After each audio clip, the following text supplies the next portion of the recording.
In our last video, we took a look at some benefits and challenges of a choice-based classroom. Now we're going to take a look at how your values drive curriculum and instruction. Before you leap headfirst into choice, there are a few steps that I want you to consider. The first one is to observe. Now, as I mentioned before, I took some time to really kind of consider what was going on in my classroom, what was working, what wasn't. And then I questioned why.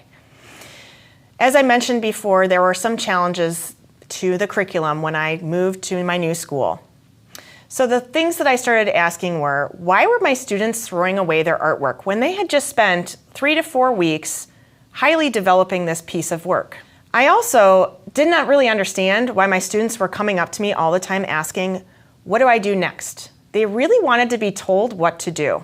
This might be a bigger issue, as we might guess. However, I wanted to know why this was happening in my classroom. My students also needed constant reassurance. Will this get me an A? I don't know about you, but I get that all the time. If I do this, does this look like an A? Do you think it looks like a B+? And I'd sit there and go, I don't know, look at your rubric, make decisions. Does it matter? My students didn't really want to take some risks. I would give them that feedback, yeah, why don't you try X, Y, and Z? And they would say, yeah, okay, or yeah, I'm not going to do that. Either way, they really didn't take any risks. Then I wondered, are my students actually creating artwork that has meaning to them? When I started teaching AP art, I noticed that my students were looking at Pinterest, copying what they saw, and regurgitating. I had a student brought me this really great watercolor portrait with some drippy watercolor eyes, and then I went onto Pinterest and I saw like 6,000 of this exact same image. That doesn't mean that their artwork was less valued, but I wondered, how can we make it unique to them? The second thing to consider is reflection. What are your personal values? What do you value? What kind of art do I expect my students to actually create? What do I want my students to have learned when they leave my class? Is this their only art class that they are taking?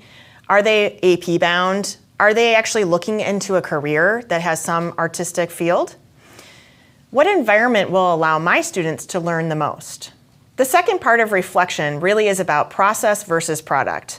And you need to ask yourself, do I value process or the product more? Am I teaching creative process in my classroom? Is the journey of discovery really important? Is the product really about application of skills, or is it about meaning making? The third thing to consider is a number of factors.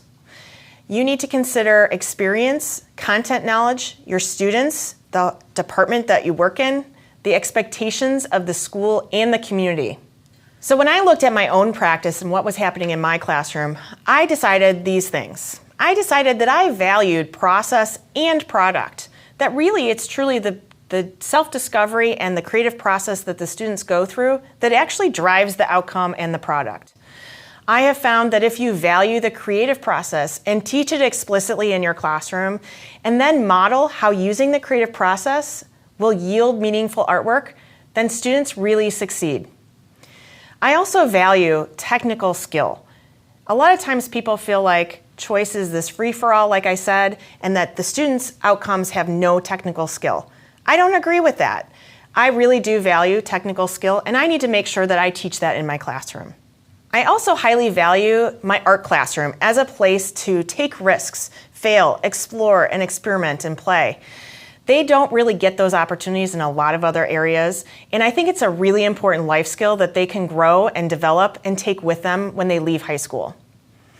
And then overall, I'm looking at my students holistically. I value their growth and that they have shown that. To me, that shows that they've learned more than if they've really highly accomplished one skill. I want to know that they've been able to take a lot of skills and develop as a whole.